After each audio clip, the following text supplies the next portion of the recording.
مسلمانان و مسیحیان به نکات یکسان زیادی ایمان دارند. فکر می‌کنم 3 نکته تعیین کننده وجود داره که باعث تفاوت صریح این دو عقیده میشه. در ابتدا تصورهای بیشمار مشترکی مثل فقط یک خدا وجود داره و 3 تا تفاوت بزرگ وجود داره. اولی اینکه خدا دقیقاً چه جلوه‌ای داره. دومی انسان چه معنی داره و نشانه انسان بودن ما چیه؟ و سومی نجات چه شکلی داره؟ در اسلام در ابتدا خدا خدای واحد، تک و حاکم مطلقه. در مسیحیت خدا خدای تثلیثه. این یعنی او در خودش جمع و مشارکت داره. این معنیش 3 خدا نیست، بلکه عشق وجودش بسته به وجود مشارکته و خدا در وهله اول پدر محبت کننده است. ایده خدای پدر در اسلام رد میشه.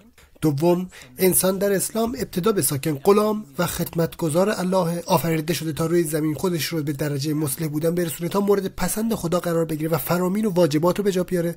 در مسیحیت و یهودیت انسان شخص آزاد رابطه متقابل خداونده. این یعنی انسان کاملا شأن دیگه‌ای داره به عنوان فرزند و دوست خداوند. نجات در اسلام از طریق به جا آوردن 5 اصول دین مثل توحید، عدل، نبوت و غیره و همچنین فروع دین مثل تشهد، نماز، روزه، حج و غیره به دست میاد. در مسیحیت دریافت نجات به هیچ وجه از طریق به جا آوردن فرامین به دست نمیاد، بلکه از این طریق که خداوند انسان شد که عیسی بر صلیب جان داد و نجات یک هدیه است.